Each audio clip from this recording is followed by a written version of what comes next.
Kadang dalam hidup ini Allah buat sesuatu terjadi pada diri kita supaya kita hanya bersandar pada Allah. Mana contoh? Musa alaihissalam. Musa hidup dia bukan main-main. Musa punya bapa ayah Fir'aun. Ayah kamu siapa? Tu orang kaya. Ayah kamu siapa? Tu orang ada kuasa. Musa, ayah kamu siapa? Fir'aun. Ayah Musa alaihissalam. Mak dia pula Asia. Sebab dia budak yang dihanyutkan dalam boks kayu di Sungai Nil. Dan Asia lama merindukan seorang anak. Hidup dia selesa. Hidup dalam istana, tak pernah susah. Ayah Raja Fir'aun, bunda pula perempuan yang baik. Tapi Allah ingin supaya dia jangan bergantung kepada manusia. Macam mana cara Allah nak keluarkan Musa daripada istana Fir'aun? Maka Allah buat suatu cerita. Ada dua orang yang sedang berkelahi, bertikai, berkonflik antara bangsa Mesir dengan bangsa Israel, berkelahi. Maka pada masa itu datang Musa nak melerai dia. Janganlah kamu berkelahi, janganlah kamu bertinju. Maka masa itu orang ni degil tak nak berhenti. Musa pun terlanjur pukul, mati. Jadi Allah membuat itu. Fawakazahu Musa. Musa pun meninju dia dan orang ni mati. Musa pun takut, dia pun melarikan diri, bersandar sebatang pokok kayu. Masa Nabi Muhammad SAW Isra Mi'raj, Nabi tengok ada pokok kayu hijau kat bawah. Nabi tanya Jibril, ya, itu pokok kayu hijau apa? Disitulah dulu Musa bersandar, manakala dia tak ada tempat berpegang. Ayah hilang, mak tak ada, istana dah tinggal, manusia tak ada yang dikenal. Kadang dalam hidup ni begitu. Allah buat kita hilang pegangan supaya apa? Supaya kita hanya bergantung kepada tali Allah bihablillah. Makanya jangan suuzon pada Allah. Puan mungkin sekarang bergantung pada suami, tak lama selepas tu mati laki. Kenapa laki aku yang mati? Kenapa tak laki dia? Aku sembahyang, aku baca Quran, aku baca Yasin, aku ikut tazkirah. Husnuzan pada Allah. Inna husni zanni abdi bi. Aku menurut prasangka hamba-Ku padaku. Mungkin Allah ingin supaya kita hanya bergantung kepada Allah semata. La haula wala quwata illa billah. Makanya perempuan yang tabah, dia tak menangis. Mati laki dia tak ada nangis. Awak tak menangis? Tak, saya bergantung pada Allah. Kenapa tak menangis? Memang saya lama dah tunggu. Sebab laki itu tak elok, jahat, tak sembahyang. Oleh sebab itu maka kita husnuzan pada Allah. Anak ada, bini ada, unta ada, kebun ada, berpegang kepada makhluk. Allah uji, Allah matikan anak, dia tetap berpegang. Allah buat unta, lembu mati, kambing mati, tetap. Allah buat pula kebun-kebun yang hijau menguning, layu mati, kering, tetap juga. Tinggal seorang saja yang tempat dia bersama, rahmah. Maka disebut dalam doa orang menikah, Allahumma arham bainahuma kama rahimta baina ayyuba wa rahmah. Ya Allah, buatlah mereka berdua berkasih sayang sebagaimana berkasih sayangnya Ayyub dan Siti Rahmah. Rahmah setia. Harta tak ada, anak mati, kambing mati, tanaman kering, tetap cinta kepada Ayyub. Sampai masa ujian, di bawah ujian, jatuh serendah-rendahnya dari kaya raya, hilang semuanya, datang penyakit kulit, berulat daging, tetap juga. Namun meminta kepada Allah, tidak, malu dia. Ayub tak ada minta pada Allah, ya Allah, dulu aku elok, rezeki banyak, ini kenapa anak mati, tanaman mati, kering, onta mati, datang pula penyakit kulit, salah aku apa? Ada Ayub marah kepada Allah. Sampai akhirnya Rahmah tak tahan. Apa kata isteri Ayub? Berdoalah pada Allah Ayub. Mengadulah pada Allah. Apa kata Ayub? Rabbi anni massani ad-dur wa anta arhamur rahimin. Rabbi ya Allah, anni sesungguhnya aku, massani ad-dur terkena penyakit. Wa anta arhamur rahimin, engkau maha sayang di antara yang penyayang. Tak ada dia mengadu. Dia tak ada minta. Dia hanya bercakap saja, ya Allah, aku kena penyakit. Tak ada dia minta, ya Allah sihatkanlah aku dah tak tahan lagi dah. Dia hanya berkata, aku kena penyakit. Dan engkau maha sayang di antara yang sayang. Maka saat itu apa kata Allah? Urkud birijlika, tumit engkau pijakkan ke tanah, keluarlah air memancar. Mughtasalum baridun, air yang sejuk, dia mandi sehat walafiat. Dibalikkan Allah lagi semua yang hilang. Bersandar, berpegang kepada Allah.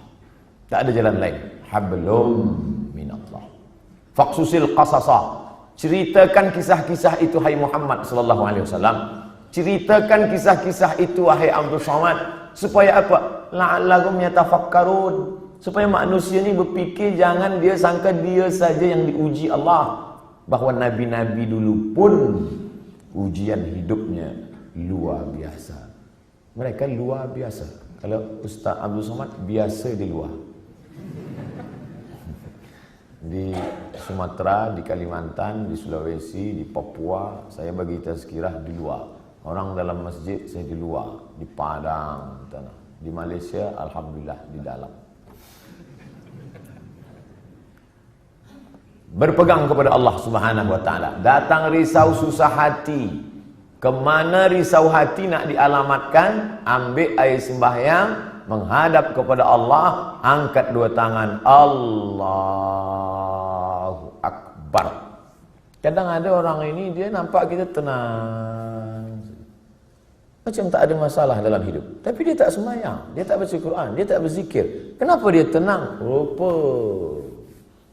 dadah.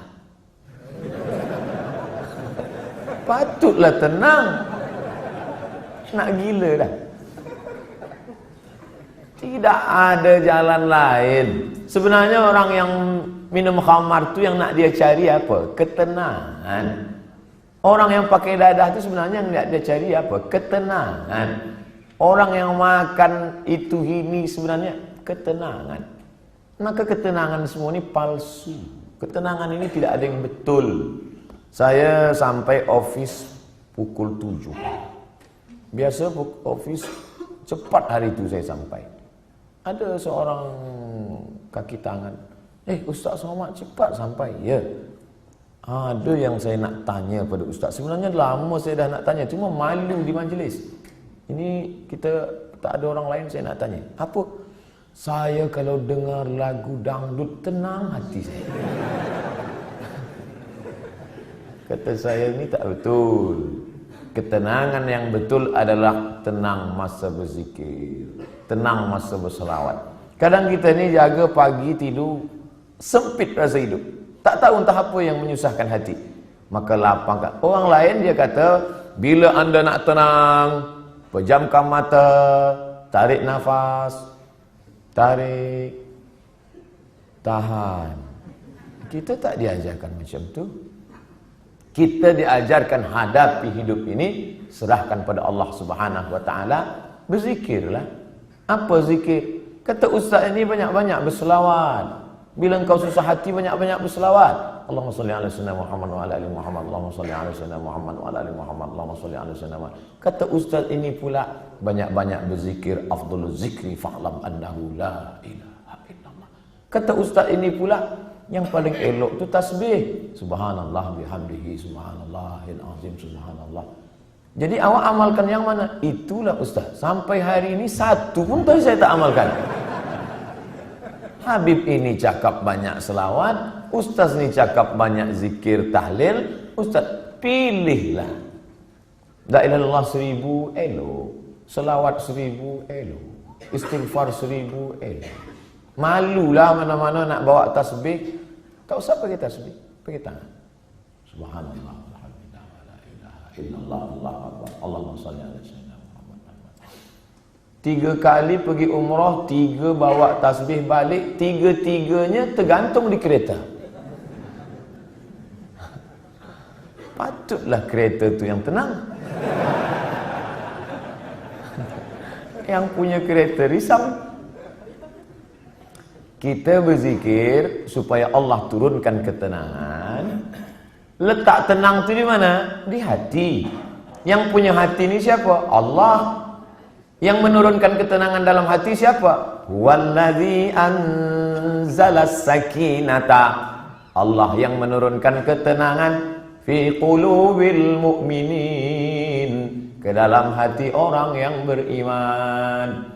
Kadang hati itu macam kopi yang dikacau, kacau balau. Tapi kemudian manakala kita berzikir, terasa dia tenang. Pagi nak pergi ke office, Allahumma salli ala sayyidina Muhammad wa ala Muhammad. Allahumma salli ala sayyidina Muhammad wa ala Muhammad. Allahumma salli. Baca dapat dari rumah, makin jam makin banyak. Kalau kita marah, mengamuk, apakah jam itu berjalan? Tidak. Mengamuk macam apa ni? Tinju. Bukan dia bergerak. Kalaulah kita mengamuk dia bergerak, tentu kita mengamuk, kekejap mengamuk, kekejap mengamuk. Dia tidak akan merubah apapun. Maka banyak-banyak berzikir, banyak-banyak berselawat. Apalagi kita duduk di kota besar, internasional.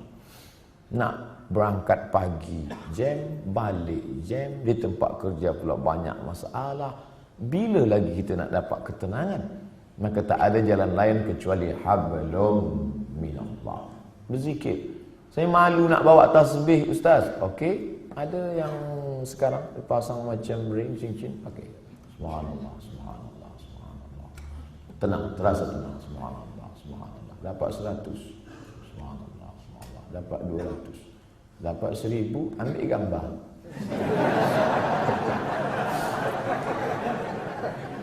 Langsung upload. Alhamdulillah dah 1000 pagi ni. Bukan itu. Kita ni beramal bukan nak tunjuk pada orang. Kita beramal untuk kita dengan Allah. Itulah yang disebut dengan hablum minallah. Merasa sunyi di tengah keramaian. Ini ramai, banyak orang. Tapi kita merasa sunyi sebab kita berdua sahaja dengan Allah. Manakala kita sendiri, sunyi. Dalam kereta sunyi, tak ada orang. Tapi kita pun merasa ramai. Saya ustaz, walaupun saya balik dari office sendiri, seorang saja, tapi saya merasa ramai. Dengan siapa? Ada Michael Jackson, ada Bryan Adams. Bukan dengan dia, tapi kita bersama dengan Allah. Hablum minallah. Kira-kira orang-orang soleh itu apakah tak ada takut dalam hatinya? Sahabat-sahabat Nabi itu apakah tak ada risau dalam hati dia? Abu Bakar Siddiq bukan tangguh, dekat dengan Nabi SAW, berdua. Orang pertama masuk Islam lelaki Abu Bakar, perempuan Khadijah, budak kecil Sayyidina Ali, hamba sahaya. Ini orang paling dekat dengan Nabi. Tapi manakala dia berada di Jabal Thur dan dia tengok kaki orang kafir Quraisy, sikit lagi nak tangkap dia. Kaki dah nampak. Dan orang kafir Quraisy maaf cakap, terkencing. Dia kepala dia tengok ke atas, tengok. Maka tak nampak. Andai dia tengok ke bawah, dia nampak Abu Bakar di bawah. Waktu itu Abu Bakar dah takut. Apa kata Nabi SAW? La tahzan, innallaha ma'ana. La tahzan. Jangan cemas, jangan takut, jangan sedih. La tahzan. Don't be sad. Itulah yang jadi buku bestseller yang ditulis oleh Aid Al-Qarni. Dalam banyak bahasa, termasuk bahasa Melayu, bahasa Indonesia. Ditulis asli original bahasa Arab. Jangan takut wahai Abu Bakar. Apa pelajaran yang dapat kita ambil daripada perjalanan Rasulullah SAW ini? Bahwa orang selevel Abu Bakar pun yang dijamin masuk surga, tetap dalam hatinya ada rasa takut, ada rasa cemas, ada rasa sedih, ada susah hati. Jadi kalau ada orang, aku selepas banyak berzikir ni memang tak ada takut lah. Awak tak usahlah dusta. Abu Bakar pun takut. Apa lagi awak abu-abu? Ustaz Somad ada rasa takut? Ada. Kenapa kita hilangkan itu dengan banyak berzikir? Mengusir, menghalau dia dari hati kita. Inilah yang disebut dengan hablum minallah. Innallaha ma'ana. Abu Bakar jangan takut. Idhuma fil ghari. Huma, mereka berdua. Idhuma fil ghari, ketika mereka berdua berada di dalam gua. Idh yaqulu li sahibihi, ketika ia berkata kepada sahabatnya, la tahzan, jangan takut, jangan khawatir, jangan cemas, jangan ngeri. Innallaha ma'ana, Allah bersama dengan kita. Itu juga yang terjadi pada Musa alaihissalam. Ketika Fir'aun mengejar dari belakang, di hadapan mereka Laut Merah. Maju ke hadapan, mati tenggelam Laut Merah. Balik ke belakang, akan ditangkap oleh Fir'aun beserta bala tenteranya. Kemana nak pergi? Apa kata orang Bani Israel? Inna lamudrakun. Musa, sekali ni kita memang mati Musa. Tengok ke belakang. Tengok belakang Musa. Itu Fir'aun dah nak tangkap kita. Di hadapan kita pula Laut Merah. Inna lamudrakun. Kita akan ditangkap. Apa kata Musa? Kalla. Tidak. Inna ma'iya Rabbi. Bersamaku ada Allah. Beza jawaban Musa dengan Muhammad SAW. Cuba kita tengok bunyi. Kalau Muhammad SAW, Innallaha ma'ana. Allah bersama kita. Kita ramai. Kalau Musa ada, Inna ma'iya Rabbi. Bersamaku, aku saja, kamu tidak. Kenapa beza cakap Musa dengan cakap Muhammad SAW? Kerana sahabat Musa berbeza dengan sahabat Muhammad. Sahabat Muhammad ketakutan. Orang yang ketakutan, kita bagi dia semangat. Jangan takut, Allah bersama kita. Sedangkan sahabat Musa, mereka menakut-nakutkan saja. Musa, nampaknya tertangkaplah kita ni. Kira-kira sahabat Tuhan selama ni sahabat Musa ke sahabat Muhammad? Bila kawan kita itu ketakutan, pakai jawaban Muhammad SAW. Aku ni takut Ustaz. Macam mana nanti bila aku ditangkap, dibunuh? La tahzan, jangan takut. Innallaha ma'ana, Allah bersama kita. Tapi bila ada yang takut-takutkan saya, Ustaz, nanti Ustaz akan ditangkap, Ustaz akan dibunuh, Ustaz akan diculik, kalla, sekali-kali tidak. Inna ma'iya Rabbi sayahdin. Bersamaku ada Allah, bersama kamu tidak ada. Kadang-kadang kawan kita ni macam-macam. Ada kawan Muhammad, ada kawan Musa, ada kawan Fir'aun.